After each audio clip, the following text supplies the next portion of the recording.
Hey everyone, welcome to the latest installment of MSP Business School. My name is Brian Doyle, and with me this week I've got Rob Rogers. Timmy's still enjoying some well-earned time away from the office, so you just get the two of us once again today.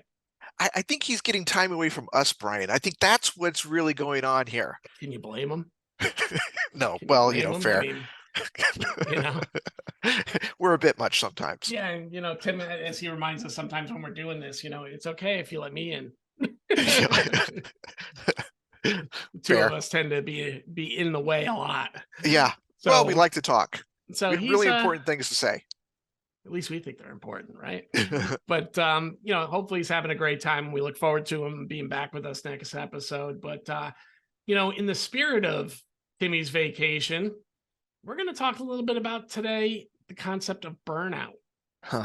and Yes. sources of burnout and why why it isn't a badge of honor to not take a vacation and that you're not doing your company a service necessarily by staying around because a bad version of you is far worse than a no version of you. So, Rob, I don't know if you have any thoughts on the concept. Burnout is a couple of things for me, Brian. It's burnout that I experience as like a business owner sometimes. It's, as it relates to employees, right? Like you could see you're an employee and kind of what do you look for when you see an employee that's kind of burning out? And two, what do you do about it? Right? Are you just a reactive ostrich, or do you go out there and you try and handle it and try and help that employee? Because just because they're burnt out doesn't mean that they're leaving.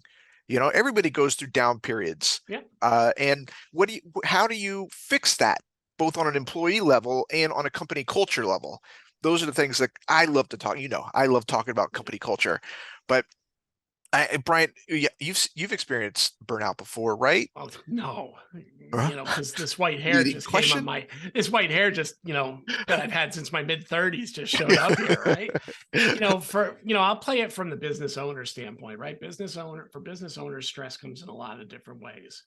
It comes from the payroll effect, right? As you're starting and as you're growing and as you're learning that not all customers pay on time, Mhm. making those payrolls, especially in those early years when you might not yet have debt vehicles that can allow you to make those things. Certainly, I felt that stress, and it could bring on moments of burnout for me when that was the worry that was keeping me up at night early on in my MSP career.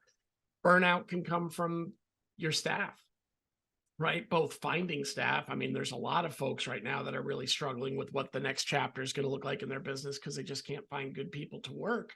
Thus, their team's overworked and they don't have a solution for it, right? So that could be employee burnout and employer burnout at that stage in that regard. Burnout at its core usually comes from some sort of stressor, but not all Yes. stressors are, like I have had some of my most energizing times when I've worked the most amount of hours, and I've had some of the biggest stress when I can't figure out what to do for 40. And Yeah.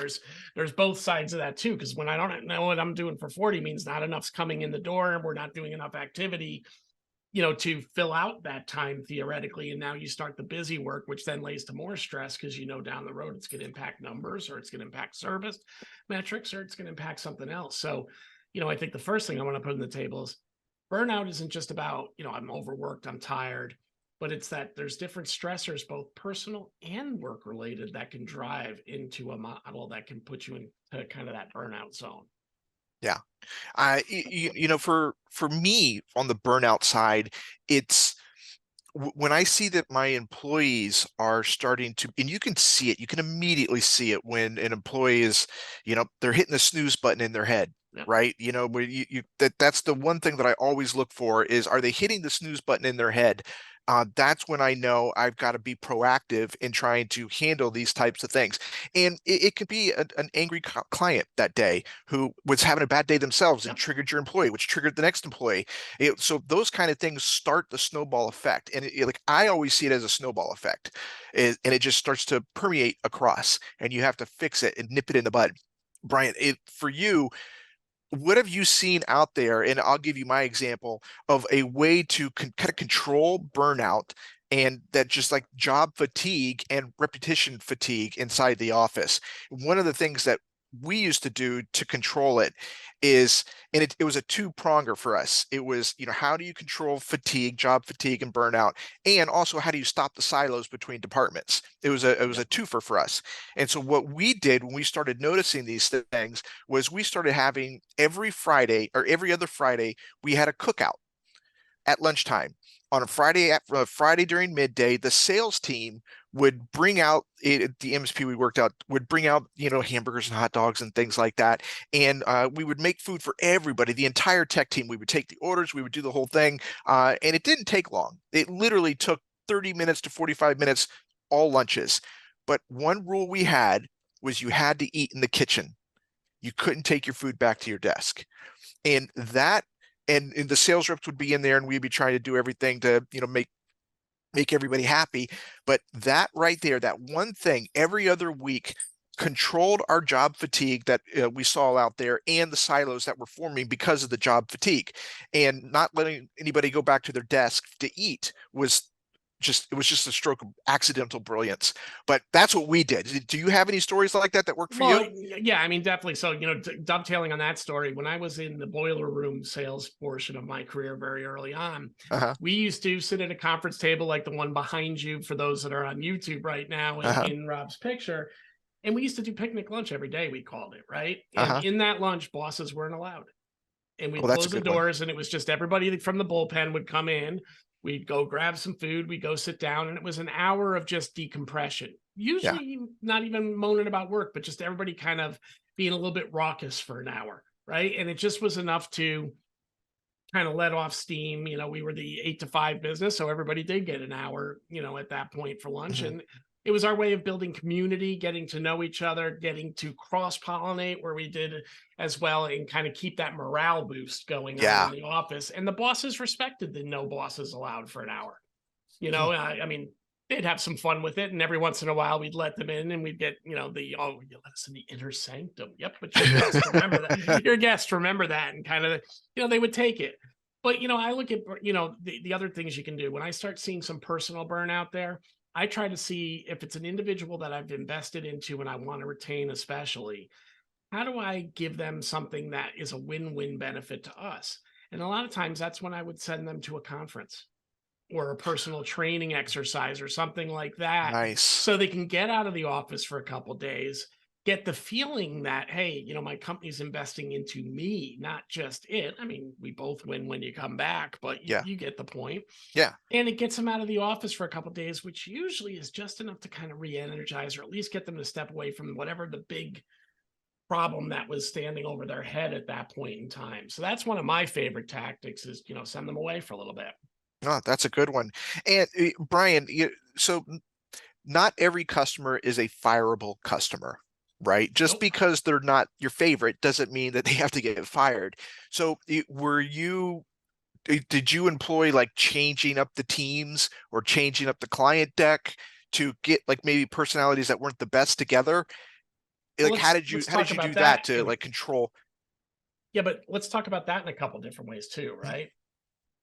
You have to be of a certain size before you can change up the deck. Sometimes the deck Sure. is what the deck is, right? Sure. Yeah. And a lot of times, that's where burnout's first born, is that owner that's wearing many hats, also having to deal with the customer service effect of that.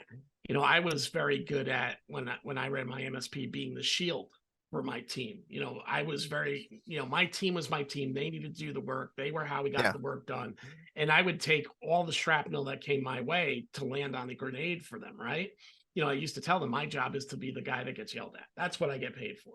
But Yeah. that can be also very stressful because sometimes you're supporting bonehead moves, right, with your team too. But so you really got to look at that and say, how do we make everybody accountable, but do it in a way where you're also putting a layer of protection on, and then everybody's not getting burnt out equally at the same time, right? Sure. Yep. So let's talk about that hell customer. So my 2-minute story, I may have shared this in previous episodes, but long enough ago that I know it won't resonate today. I had a client that came to me, and it was going to be a great client. Surface, it was going to be the right revenue. It had some good upside, and but from day one, I was uneasy because they had been through a couple MSPs in the last couple of years. Usually, it was portrayed by the customer just not the same thought model. And we seem to be on the same thought model, like we're tracking the same way. And that previous MSP could not send their documentation to me fast enough. And, I got all this great documentation and I'm like, uh-oh, because usually you're chasing after things from the old vendor, right? Yeah. So, in a very short time frame, inside of 90 days, this relationship went from positive to couldn't be more negative. They wanted 24/7 concierge medical service, if you will. Mhm. I was to be on stand, or it wasn't that I was to be on standby. My phone rang 24 hours a day for this particular customer who had consultants all over the world. So there was, and continued to remind me that they can't be down for 2 minutes, but also wouldn't buy redundant Citrix systems, which is what we were using at the time to do it. Yeah. So I knew it was inevitable. There was going to be downtime. At some point, I got to put in memory or do some other Yeah. upgrade, Yeah. right? Yeah. And, it was an atrocious thing that just kept spiraling. If these guys got a second of latency, they were on the phone with me. And sometimes the latency was based on the conference room they were in, in Istanbul, you know what I Yeah. mean? Yeah. And it was just a constant all day long thing. Name of our company at that point in time was Proactive. And we'd get told, hey, dear reactive team. And, those kind of, just a constant passive aggressive things. Yeah. This guy on a Friday afternoon made me drive from Connecticut down to New Jersey to meet him through rush hour. So he could just tell me that, oh, you know what? I wanted to make sure you knew that things were impacting us here. Literally 10-minute meetings. This was the power, moves that were being Mm. done.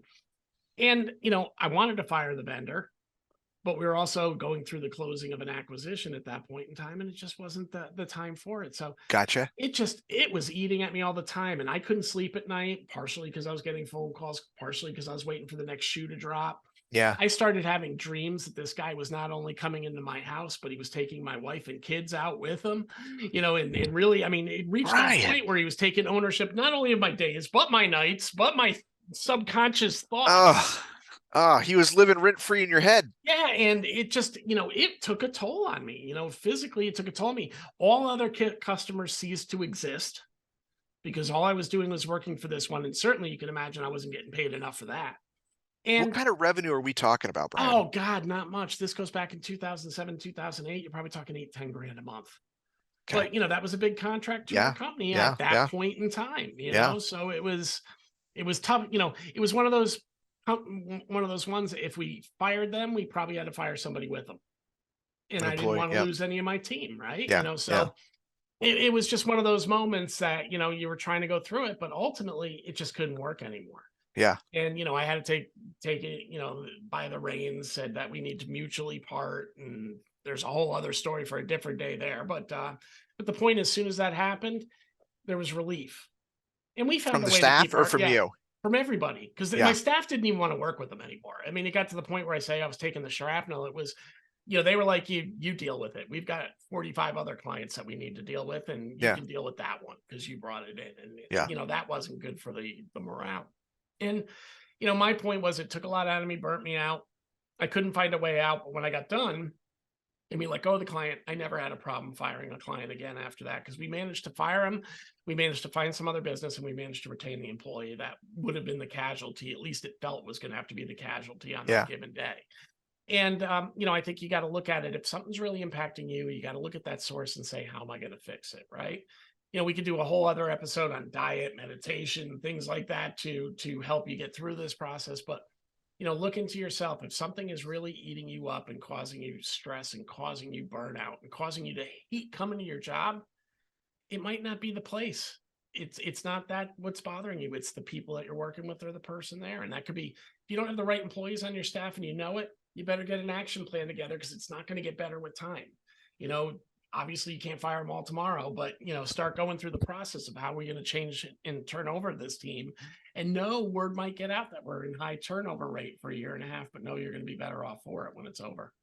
Yeah. You got to have an action plan. Inaction is even worse, right?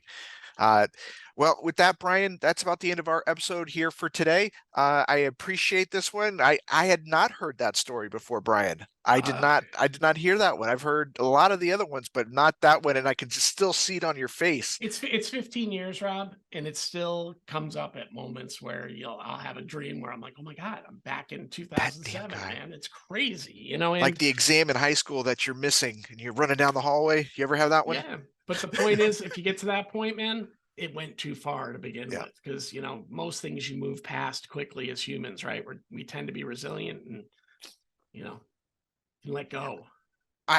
So in closing here, Brian, just to, like if you see burnout in yourself, you can also see the burnout in your staff, and you've got to attack it head on and find ways to improve, or it's just going to get infinitely worse, and you're going to end up dreaming about this, Yeah, which is, it definitely which is, trickles downhill, man.